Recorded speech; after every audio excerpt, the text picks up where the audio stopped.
Salve Maria! Vamos iniciar então recitando as 3 Ave-Marias, em nome do Pai, do Filho e do Espírito Santo. Amém. Ó Maria, fazei o meu coração tão puro quanto o vosso, pelo poder que vos deu Deus Pai. Ave Maria, cheia de graça, o Senhor é convosco, bendita sois vós entre as mulheres, e bendito é o fruto do vosso ventre, Jesus.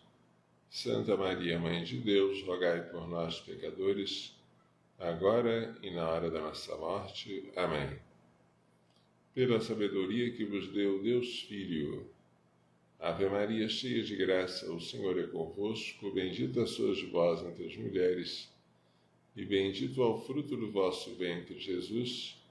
Santa Maria, Mãe de Deus, rogai por nós, pecadores, agora e na hora da nossa morte. Amém. Pela misericórdia que vos deu o Espírito Santo. Ave Maria, cheia de graça, o Senhor é convosco, bendita sois vós entre as mulheres, e bendito é o fruto do vosso ventre, Jesus. Santa Maria, Mãe de Deus, rogai por nós, pecadores, agora e na hora da nossa morte. Amém. Em nome do Pai, do Filho e do Espírito Santo. Amém. Muita gente vem procurar os padres com problema de esterilidade. Queria ter filhos e não tenho. Fiz tratamento, não consegui. O que eu faço, padre?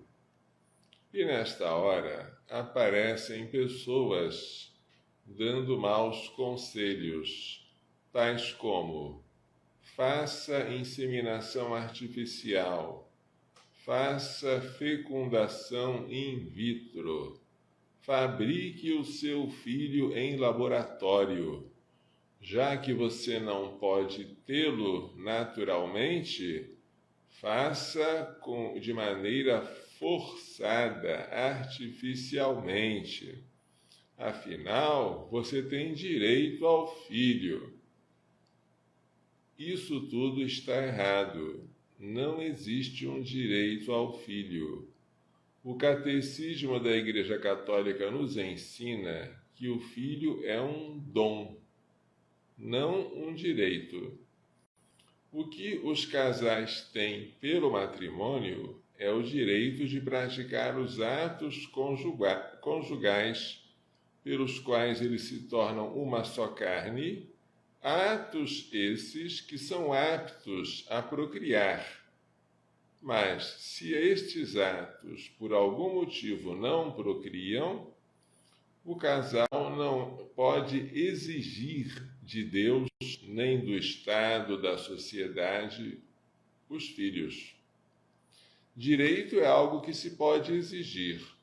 O operário tem direito ao seu salário. Se o patrão não der, o operário exige e a justiça obriga. O casal não tem direito ao filho. O filho é um dom. Você pode e deve pedir, mas não pode exigir. Muito menos fabricar o filho que você não teve naturalmente. Por isso, para vocês entenderem bem o que a Igreja fala sobre essas técnicas artificiais de procriação humana, procriação artificial ou fecundação artificial, é importantíssimo conhecer este documento aqui, sobre a dignidade, sobre o respeito à vida humana nascente e a dignidade da procriação.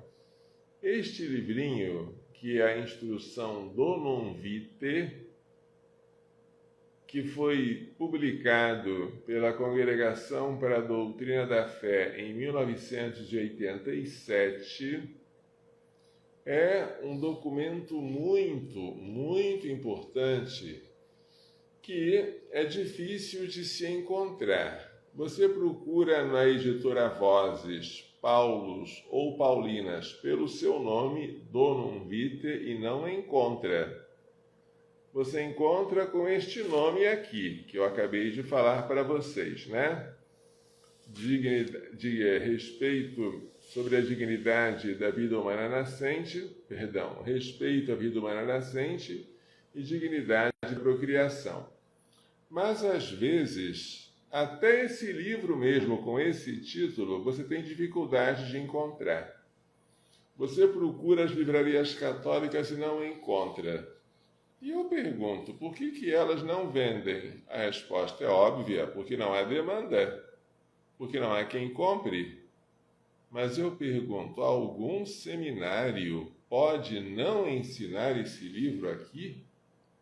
Pode fazer com que o seminarista saia da sua formação em moral, em bioética, sem conhecer isso? Não deveria poder, mas acontece. E como os seminaristas saem do seminário sem conhecer isso, e esses problemas são cotidianos, vão perguntar ao padre, o que eu faço? O padre que não estudou, ou ele responde de acordo com aquilo que acha, é o achismo, ou então, se ele for humilde, ele vai procurar com algum outro que tenha estudado a solução para esse problema. Mas não é fácil você responder na hora a um problema que você nunca ouviu falar. Um outro documento que todo padre deveria conhecer e muito bem é a Instrução Dignitas Personae, que foi uma atualização da Donum Vitae sobre algumas questões de bioética da mesma Congregação para a Doutrina da Fé, mas no ano 2008. Esta declaração, ela serviu para aprofundar a Donum Vitae, e foi sobre ela que eu fiz a minha tese de doutorado sobre a alma do embrião humano como fundamento ontológico da sua dignidade de pessoa. Porém, vamos agora nos deter nesses dois documentos para responder algumas perguntas cruciais que todo mundo faz. Padre, eu posso, já que eu não tenho filhos, praticar inseminação artificial? Quem pergunta isso, em geral, não sabe o que é inseminação artificial. E não sabe a diferença entre ela e a fecundação in vitro. Então a gente precisa ensinar, senão nem começamos o diálogo corretamente. Vejamos como é que a instrução Donum Vitae define a fecundação ou procriação artificial. A definição é toda a técnica, ou procedimentos técnicos que visam obter uma concepção humana de maneira diversa da união sexual do homem e da mulher. A maneira natural de procriar é através da união sexual. Crescei e multiplicai-vos, foi a ordem. Os dois serão uma só carne. É o meio de adquirir a procriação. É o meio natural. Quando se quer obter uma concepção de um ser humano por outro meio que exclua a união sexual, tem-se aqui a fecundação artificial ou procriação artificial. E dois modos de procriação artificial ou fecundação artificial são a inseminação artificial e a fecundação in vitro. E vamos entender o que é aqui. Inseminação artificial é uma técnica de introduzir nas vias genitais da mulher o esperma previamente recolhido do homem, que supõe ser o seu marido, tá? Isto é a inseminação artificial. Inseminação artificial não é uma maneira de você produzir o filho em proveta, isso é outra coisa. Mas é uma maneira de você fazer com que a mulher engravide com o sêmen, seja do marido, seja de terceiro, de modo que isto não seja por meio do ato sexual, tá? Então, a inseminação artificial é chamada de heteróloga quando ela é feita com o esperma de um terceiro, que não é o marido. A mulher não pode procriar por algum motivo. O marido tem sêmen estéril, tem falta de esperma, tem falta de agilidade nos espermatozoides. Então ela recolhe o sêmen de um terceiro homem, que talvez ela nem conheça, permite que este sêmen seja introduzido nas suas vias genitais, e assim ela concebe e dá à luz por meio de uma inseminação artificial heteróloga.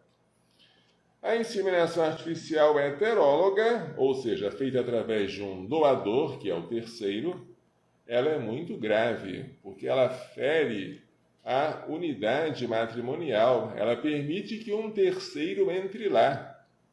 Mas marido e mulher só têm o direito de se tornar pai e mãe um através do outro. Se entra um terceiro, é algo parecido com um adultério. Isso não é permitido. E a inseminação artificial homóloga é aquela em que a mulher recebe o sêmen do próprio marido, mas não o sêmen durante a relação sexual. O sêmen é previamente recolhido e introduzido nela, tá? E por que, padre, se faz essa inseminação artificial homóloga? Bem, às vezes se pode tentar fazer com que o sêmen, que não consegue chegar naturalmente até o óvulo para fecundá-lo, que ele chegue de maneira artificial. Então se obtém o sêmen do marido e se introduz de maneira artificial nas vias genitais da mulher. Essa é a inseminação artificial homóloga, tá? E aí, padre, essa inseminação artificial homóloga é lícita? Se ela substitui o ato conjugal, ela é ilícita, porque o ato conjugal é insubstituível. Você pode ajudar o ato conjugal, você pode facilitar que ele chegue às suas consequências naturais, que é a concepção de um novo ser humano, mas você nunca pode substituir.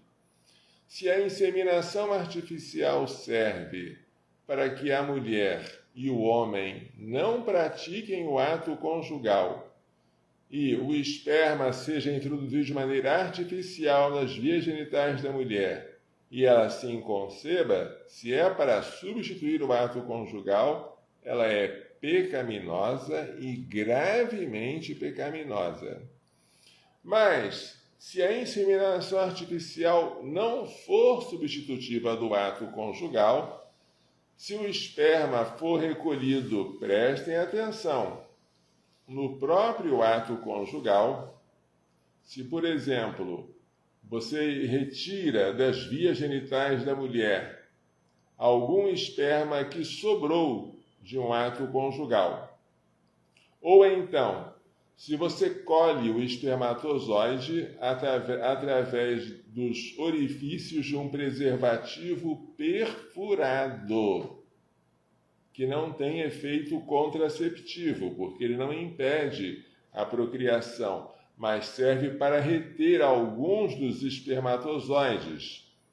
Se você recolhe uma parte de um esperma já de uma relação sexual, e depois que você recolhe, você reintroduz nas vias genitais da mulher, de modo que você não substitui o ato conjugal, mas ajuda a este ato produzir uma concepção, porque, digamos, há uma obstrução no caminho dos espermatozoides, eles não estão conseguindo chegar até o óvulo, e você facilita isso de maneira mecânica, mas sem dispensar o ato conjugal e com o sêmen do próprio marido, tal inseminação artificial seria lícita, e é a única.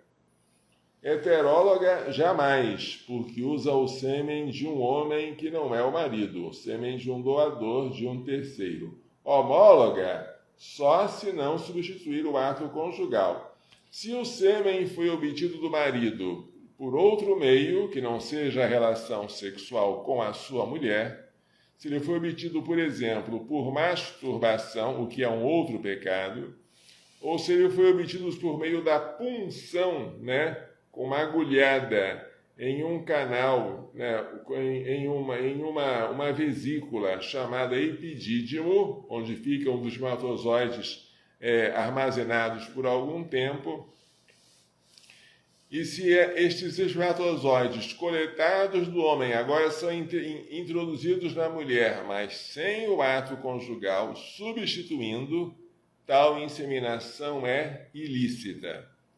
Repetindo então, inseminação artificial é a introdução do esperma previamente recolhido nas vias genitais da mulher. Se for esperma de um terceiro, ela é heteróloga. Se for esperma do marido, ela é homóloga.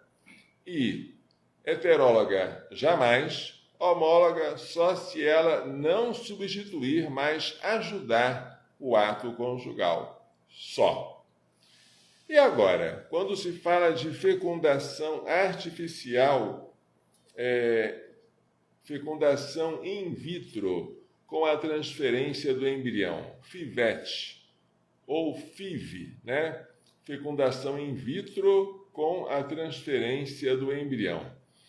Esta é uma técnica de fecundação extracorpórea.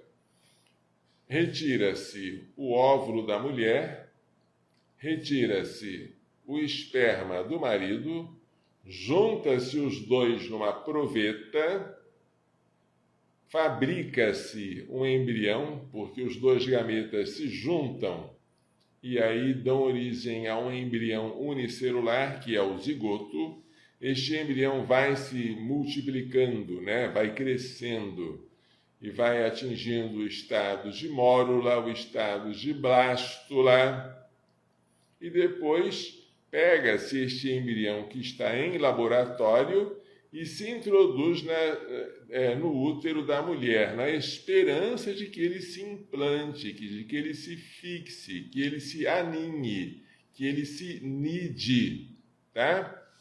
É assim a técnica da fecundação in vitro com transferência de embrião. Recolhe-se os dois gametas de maneira artificial, da mãe e do pai, do homem e da mulher, junta-se os dois em um laboratório, costuma-se dizer em uma proveta. Depois que eles se juntaram e houve uma concepção artificial fora da mãe, substituindo o ato conjugal, portanto, pecaminosa, agora a criança que foi originada daí introduz-se no útero na esperança de que o útero vai recebê-la e ela vai se implantar. É assim que funciona a fecundação in vitro com transferência de embrião, FIVET. A FIVET pode ser heteróloga ou homóloga. A FIVET heteróloga é aquela em que o sêmen é de um terceiro, que não é do marido. E a FIVET homóloga é aquela em que o sêmen é do próprio marido. Em ambos os casos, a fecundação se dá fora do organismo da mulher e substitui o ato conjugal. Mas a FIVET heteróloga é mais grave, porque entra aí um terceiro, um estranho, na vida do casal. A FIVET homóloga também é pecado, embora haja só os dois e não um terceiro. A procriação é feita sem o ato conjugal e, portanto, ela é privada da sua perfeição natural, que é a união dos dois esposos. Não é querida por Deus, é pecaminosa, é gravemente pecaminosa.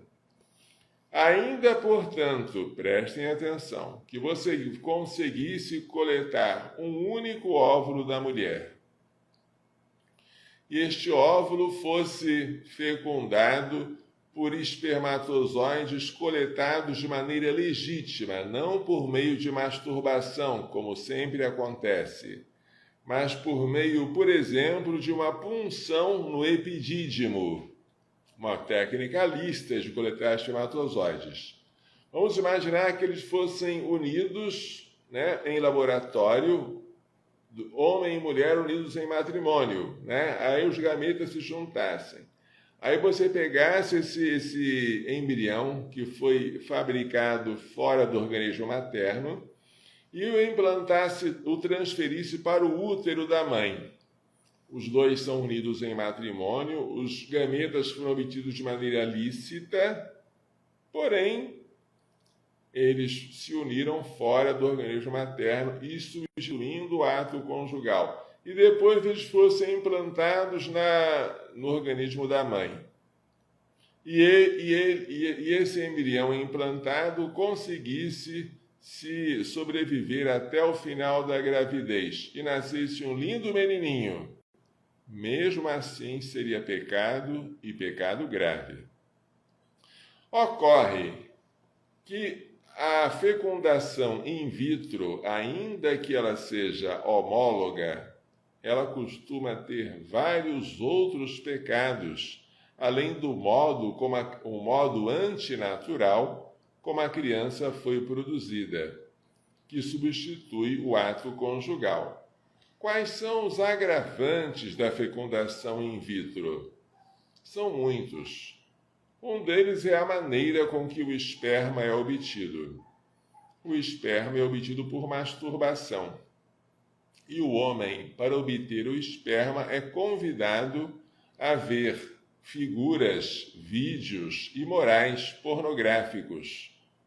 Horrível, mas esta é a realidade. É assim que ele obtém o esperma, que será recolhido e levado para o laboratório. Como é que é obtido o óvulo? A mulher toma injeções de hormônio em grande quantidade, de modo a obter uma superovulação. Então, em vez de ovular com um único óvulo, ela ovula, digamos, 10, sei lá. E esses óvulos, que foram produzidos de maneira artificial com muito hormônio, eles são recolhidos cirurgicamente para serem juntados aos espermatozoides que foram retirados do homem por masturbação. Ora, os donos da clínica de fecundação artificial ou de fertilização ou de reprodução artificial não querem perder seus clientes. Os clientes querem uma criança nascida, de preferência de olhos azuis e lourinha. Os clientes não querem saber de fracasso. E os donos das clínicas que não querem perder seus lucros, o que fazem? Eles fabricam vários embriões, coletam, digamos, 10 óvulos, juntam com os espermatozoides, esses 10 óvulos são fecundados, dão origem a 10 embriões, 10 pessoas humanas, com um corpo e uma alma espiritual, destinados a ver a Deus face a face, pessoas que têm um valor infinito, porque são criadas à imagem e semelhança de Deus, originadas de maneira pecaminosa, mas dignas de respeito. Essas 10 pessoas que estão lá em laboratório não podem ser implantadas todas no útero, porque não há útero que aguente 10 embriões. Então, o que eles fazem? Eles implantam no útero uma quantidade, digamos, 3 ou 4 embriões, porque já sabem que alguns deles vão morrer. Eles implantam 4, digamos, na expectativa de que pelo menos um sobreviva. Pelo menos. E os outros? Os outros vão morrer. E eles já contam com isso. Repetindo, você conseguiu originar em laboratório 10 embriões. Transferiu 4 para o útero da mulher. Desses 4, 3 morreram e 1 sobreviveu. Pronto. Esse que sobreviveu aparece lá na capa de revista. Olha o neném que nós fabricamos. Olha como nós solucionamos o caso desse casal. Pois é, e os outros que morreram? Isso eles não falam. Mas não falam também os que ficaram congelados, porque se eles fizeram 10, o que sobrou, os outros 6 que sobraram, o que eles fizeram com eles? Os 6 embriões que sobraram, eles congelam. Congelam, mas até quando? Eles não querem ficar congelando indefinidamente, porque congelar embriões é algo que exige energia e ocupa espaço nas geladeiras. Os embriões ficam congelados numa temperatura de nitrogênio líquido. E ficam lá, à espera de que os pais digam: agora eu quero implantar mais um embrião. Aí eles pegam novamente outros 4 e colocam de novo no útero da mãe, na esperança de que pelo menos um sobreviva e os outros morram. E aí, mais um filhinho nasce e aparece sorrindo. Ei, nós conseguimos fabricar um neném. Mas não falam dos outros que morreram. Bem, mas às vezes acontece que, por azar, entre aspas, você joga os 4 no útero e os 4 se desenvolvem. Nossa, e agora? Como é que eu vou viver com 4 embriões dentro do útero? Aí eles têm uma solução maravilhosa, horrivelmente. Nossa Senhora. Eles pegam alguns dos embriões e matam. É o aborto seletivo, que eles chamam de seleção embrionária. Vocês sabem como foi feito com aquela criancinha lá do Recife, em que o médico matou com uma injeção de cloreto de potássio no coração? E só depois que ela estava morta, ele removeu o corpo dela, induzindo o parto da mãe? Pois é. A seleção embrionária é feita assim. O médico introduz um veneno, como o cloreto de potássio, para matar aquele neném que você não quer, aqueles nenéns que você não quer, e deixar no seu útero só o que você quer. Pode ser um só, pode ser 2, mas 3 é demais. Vamos matar o terceiro. 4, nem pensar, vamos matar o 4. E eles ficam mumificados. Eles não crescem porque morreram. E os irmãozinhos gêmeos deles é que vão crescer, vão ser dados à luz e vão aparecer sorrindo na capa de revista. O que eles não contaram é que os irmãozinhos deles foram cruelmente assassinados. A isto se chama redução embrionária, tá? Mas existem outras atrocidades.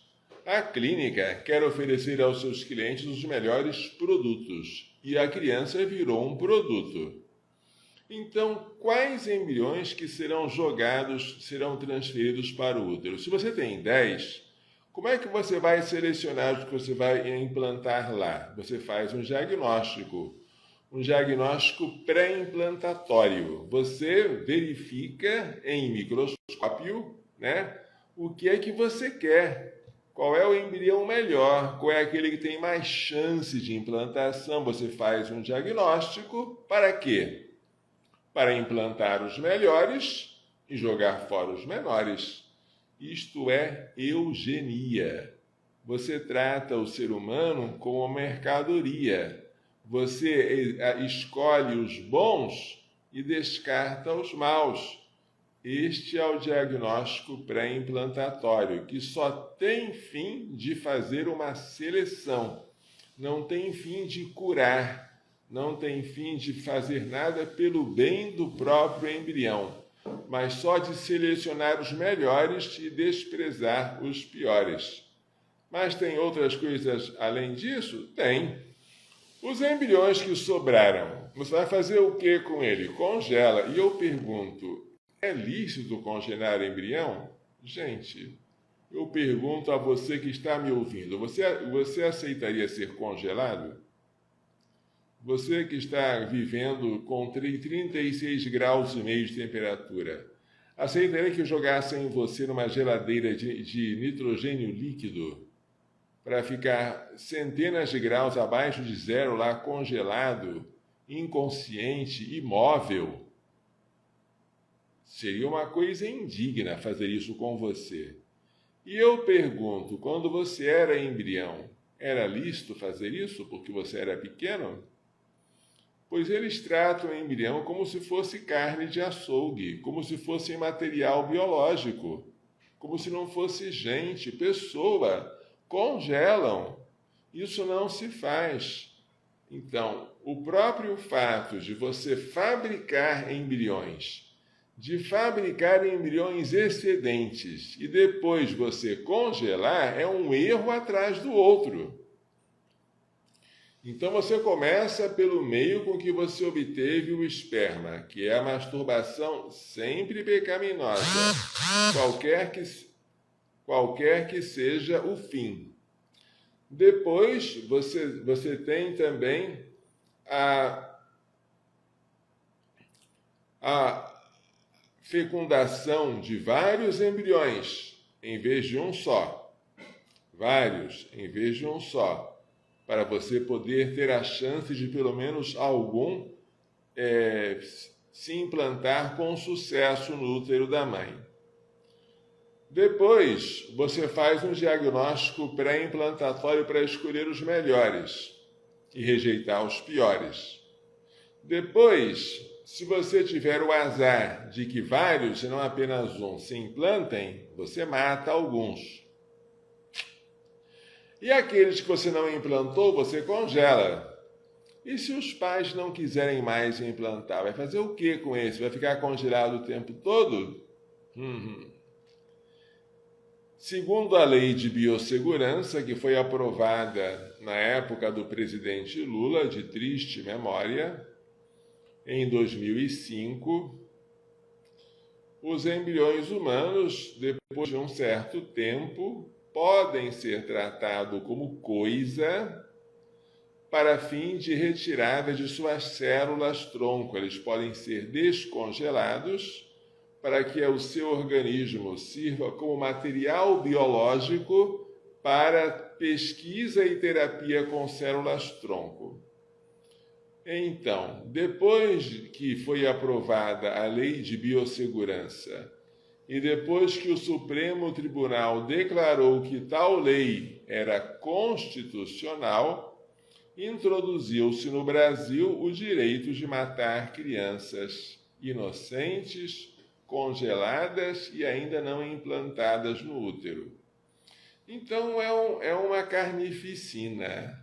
A fecundação in vitro é uma indústria para enriquecer laboratórios, para fazer propaganda do bebê perfeito, para fazer com que o casal que se sinta com direito ao filho, mas não consiga gerá-lo naturalmente, fabrique-o a qualquer custo. E entre os custos não está apenas o dinheiro, está apenas o atentado à dignidade humana, porque você não pode manipular embriões em laboratório. Você não pode retirar uma célula de um embrião em laboratório para fazer exame, verificar se é bom ou é mau. Naquele estado, retirar uma célula é retirar uma parte muito grande do neném. Isso pode causar danos incalculáveis para ele. Não é como tirar a célula da sua pele que você que é adulto, não. Não se pode fazer manipulação com embriões. Está tudo errado.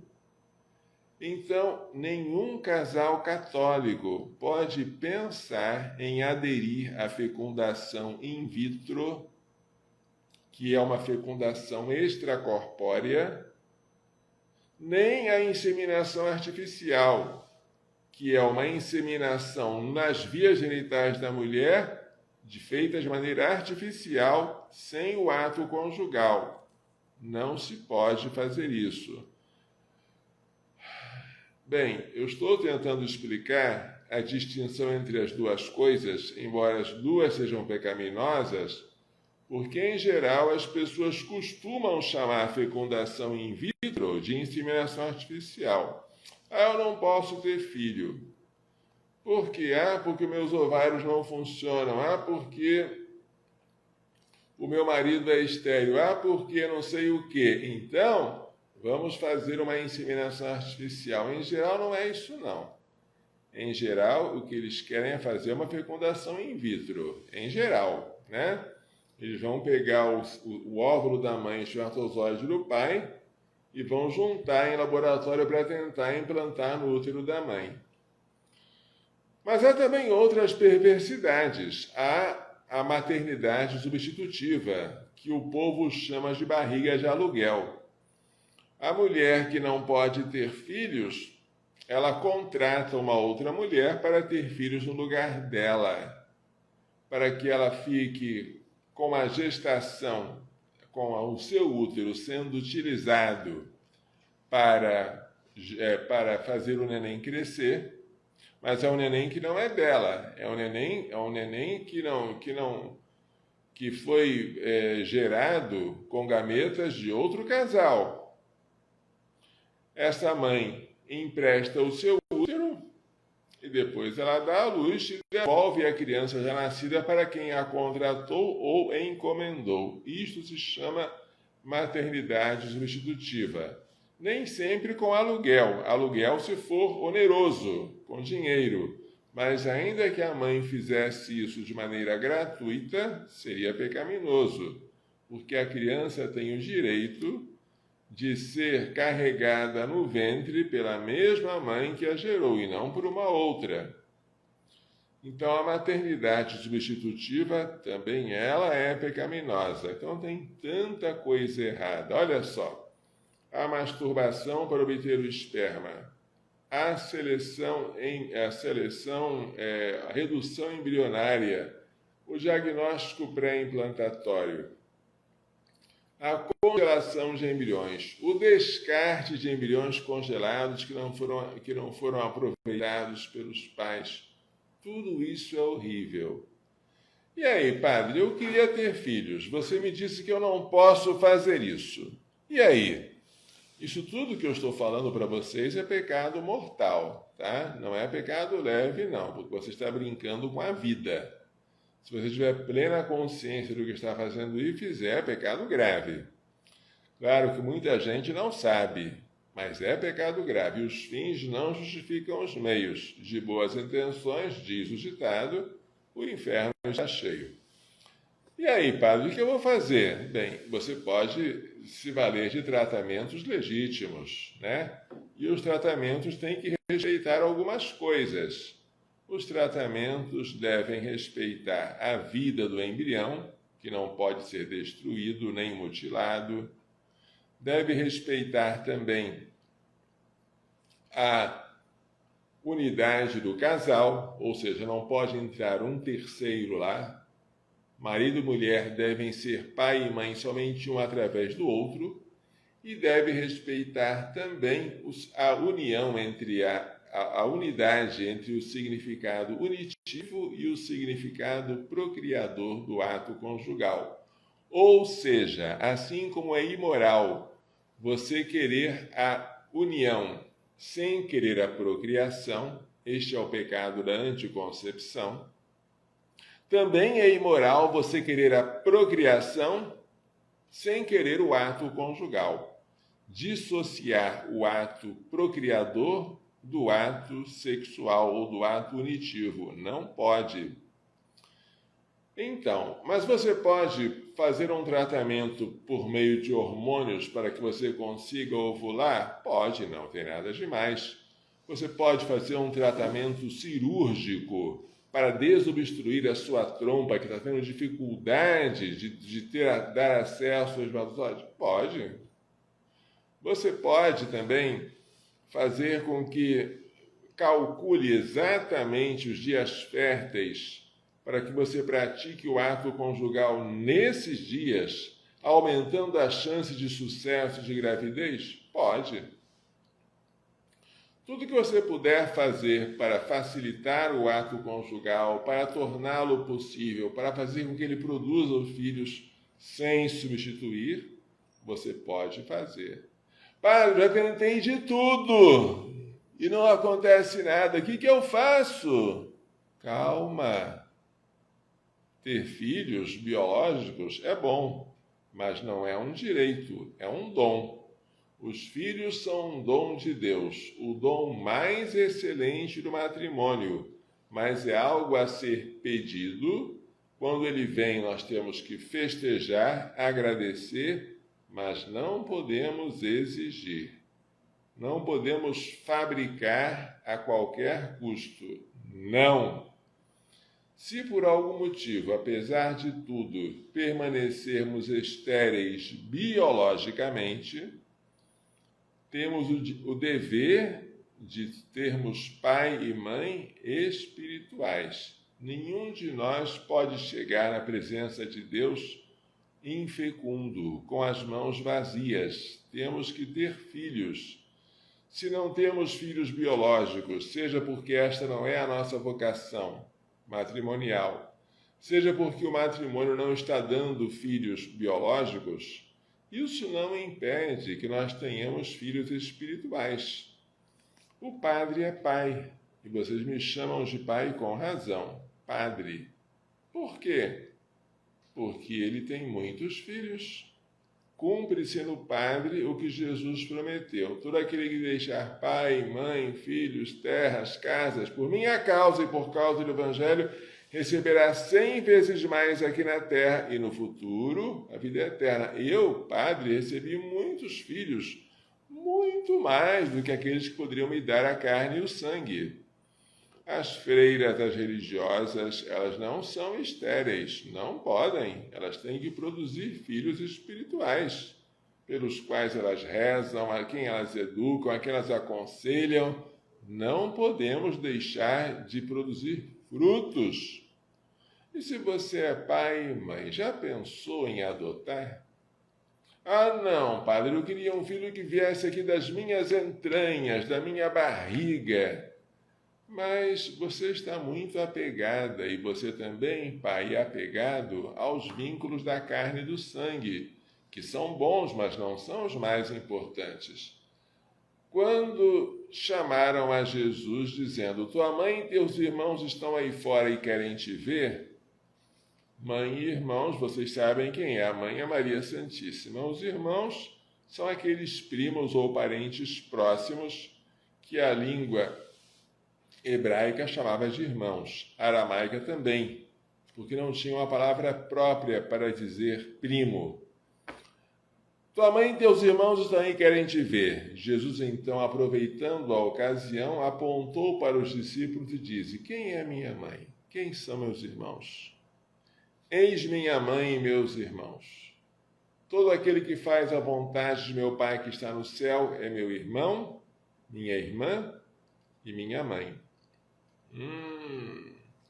Ou seja, fazer a vontade do Pai é que nos torna consanguíneos de Jesus, muito mais do que os vínculos da carne e do sangue. Jesus estava pregando e uma mulher emocionada gritou no meio da multidão, feliz o ventre que te trouxe e os seios que te amamentaram. Ótimo, é o meu elogio que ela fez a Nossa Senhora. Mas Jesus disse, mais feliz é aquele que ouviu a palavra do meu Pai e a pôs em prática. Por quê? Maria é mais feliz por ter obedecido ao Pai, por ter feito a sua vontade, do que por ter gerado Jesus segundo a carne. Os vínculos de carne e sangue são importantes, não vamos menosprezá-los, mas mais ainda é o vínculo do amor. Você pode amar uma criança adotiva que você não gerou e que está precisando de amor, dando a ela o amor que os seus pais naturais não deram. E a adoção ela não é menos verdadeira do que a geração. Pela adoção, você entrega àquela criança que você não gerou biologicamente o amor materno e paterno, o lar, o seu nome. O que você não entrega para essa criança é a vida biológica que ela recebeu dos pais. Mas você adotar uma criança é uma coisa linda, gente. E se você está com dificuldade de conceber, quer um conselho? Entre logo no Cadastro Nacional de Adoção, procure o Juizado da Infância e da Juventude da sua comarca e, apesar de todos os entraves e de toda a burocracia que infelizmente existem no nosso país, faça isso logo. Faça logo por quê, padre? Porque quanto mais cedo, melhor. E não seja muito exigente. Não diga que você quer uma criança que seja branca ou que seja preta, que tenha olhos azuis ou só olhos castanhos, que seja só menino ou menina. Não exija que ela seja uma criança perfeita de saúde, nem que ela seja recém-nascida. Seja pouco exigente ao entrar na fila de adoção, porque daqui a pouco vai aparecer um telefonema. Alô, você quer uma criança de 3 anos, negra e com uma deficiência física? Essa criança que ninguém quis e que você pode adotar com todo o amor do seu coração, pode ser a salvação da sua família, pode ser a alegria da sua casa. E acredite, como Jesus mesmo falou, há mais alegria em dar que em receber. Quando você resolve encher a sua casa de filhos adotivos, sem esperar que milagrosamente venham filhos naturais, o que pode acontecer, mas você não precisa ficar esperando. É comum que depois Deus, retribuindo a sua generosidade, dê também filhos naturais. Mas você tem que dar primeiro. Não espere receber para depois dar. Está com dificuldade de engravidar? Adota. Padre, mas eu tenho medo de adotar. Tem medo? Quer um conselho? Não adota um só, não. Adota uns 3. É mais fácil educar vários filhos do que um só. Isso vale para filhos naturais e também para filhos adotivos. Adota um conjunto bom de filhos, um número bom. Faz com que eles se enturmem, que eles se entrosem, que eles se socializem, que eles formem uma sociedade. Depois, quem sabe, Deus vai surpreender você com um filho natural. Pode ser também. Vou contar uma história da feminista Mary Pride, que escreveu o livro De Volta ao Lar. Ela era uma feminista radical, como toda feminista. Queria a sua realização profissional, era engenheira química, tinha a sua própria renda, trabalhava num escritório e não queria ter filhos. Ótimo. Depois, ela resolveu jogar fora os anticoncepcionais, sair do trabalho extradoméstico e dedicar-se ao lar. Pensou que ia engravidar imediatamente. Filho não é capim, que dá a toda hora sem você querer. Filho é um dom.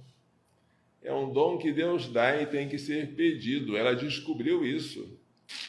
Descobriu que quando ela jogou fora os anticoncepcionais, o filho não veio logo. E ela pensou, tenho que rezar. E ela e o seu marido passaram a rezar. E tiveram que esperar 3 anos até que viesse o filho.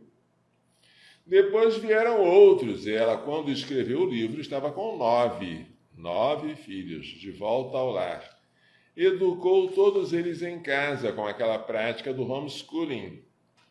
E ela diz, que coisa boa, descobri que o lar é o meu lugar.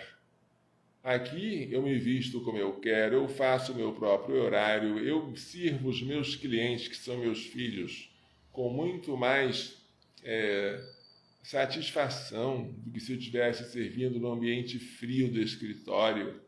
Eu recebo tangíveis manifestações de recompensa quando o filho se me elogia por eu ter feito um bolo delicioso. Aqui na casa eu estou me expandindo muito mais do que no ambiente opressor e selvagem do mercado de trabalho, né? Na qual as feministas obrigaram as mulheres a entrarem. E assim, ela teve muitos filhos, educou-os em casa e quis mostrar às outras como isso é maravilhoso. Ela não é católica, ela é presbiteriana. O livro dela, que é muito bom, tem uma falha, que ela não fala de Nossa Senhora, que deveria falar como modelo de mãe, de dona de casa, a mãe do lar de Nazaré, a mãe de Deus.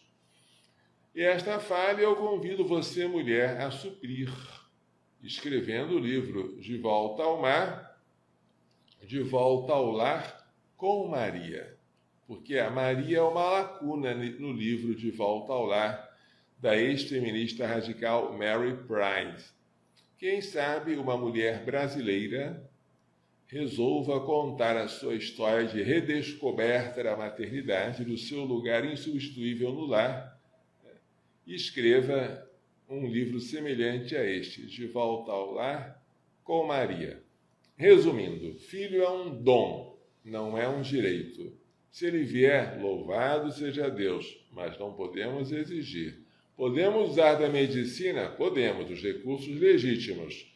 Nunca da fecundação in vitro e nunca da inseminação artificial, mesmo homóloga, se ela substituir o ato conjugal. Só podemos admitir as técnicas que ajudem ou facilitem, mas não que substituam o ato conjugal, certo? E se depois de todas as tentativas não deu certo, entregue a Deus. Adote e, se o filho natural vier, glorifique a ele por isso. Não precisamos de ficar preocupados com os vínculos da carne e do sangue, porque isso aí já é uma preocupação exagerada. Nós não precisamos disso. Eu me sinto muito bem com o meu celibato, que é, segundo a liturgia, fonte incomparável de fecundidade espiritual. As freiras voluntariamente renunciam à maternidade biológica para serem mães espirituais. Madre Teresa de Calcutá, quantos filhos espirituais tiveram? Você mãe e você pai. Se Deus lhes der filho biológico, agradeça. Mas se ele não der, una a sua cruz a de Cristo pela salvação de muitos e gere filhos espirituais para ele. Disso nenhum de nós está dispensado. E isto está sempre ao nosso alcance, tá? Portanto, essa instrução aqui, a Donum Vitae, e esta outra, a Dignitas Personae, são instruções que, infelizmente, os seminaristas não costumam aprender no seminário, muitos deles, e por falta de formação bioética, dão conselhos errados. Agora vocês vão me perguntar, padre, se o filho é uma coisa tão boa, se o filho é um dom, se nem sequer eu posso exigir, eu só posso esperar e agradecer, como é louco eu rejeitar esse dom? É mesmo. Como é um absurdo eu praticar a anticoncepção? É mesmo. Como é impensável eu praticar a esterilização para impedir que o meu organismo, que é fértil, não possa receber esse dom? É mesmo, é uma loucura. E eu espero que vocês nunca cometam essa loucura, tá? Aprendam a isso, amem os seus filhos, peçam, festejem cada gravidez, independentemente de como ela veio e quando. Mas se ela não vier, não exijam de Deus aquilo que Ele não é obrigado a dar e que talvez não será o melhor para você, tá bom? Filho adotivo também é filho e há muitas crianças esperando por um papai e uma mamãe que podem ser você, certo? E por falar em pai e mãe adotiva, eu estou esperando uma mulher forte, que queira ser mãe das nossas gestantes e avó dos bebês por nascer. Estou esperando, quem sabe seja você esta mulher, que tem a vocação para vir aqui trabalhar conosco, para desempenhar o papel mais importante do mundo, a missão mais importante, que é a de salvar vidas, e vidas por nascer, as mais vulneráveis. Tenho pedido todo dia a São José que envie tais pessoas, semelhantes a anjos, para resolver, para nos dar para exercer esse trabalho. Se você se sentir chamada por Deus para este fim, venha, porque a messe é grande e os operários, melhor dizendo, as operárias, são poucas. Seja mãe de mães e avó de bebês por nascer. O Senhor esteja convosco. Pela imposição de minhas mãos sacerdotais e pela invocação da bem-aventurada sempre Virgem Maria, de São José, seu castíssimo esposo, de São Luís Gonzaga, de São Luís Maria Grande de Montfort, de Santa Genevieve Mola, de São Miguel, São Gabriel, São Rafael, de todos os anjos e santos, abençoe-vos, proteja-vos e guarde-vos com toda a bênção do céu e da terra, Deus Todo-Poderoso, Pai, Filho e Espírito Santo. Amém. Coração imaculado de Maria, livrai-nos da maldição do aborto. Glorioso São José, rogai por nós.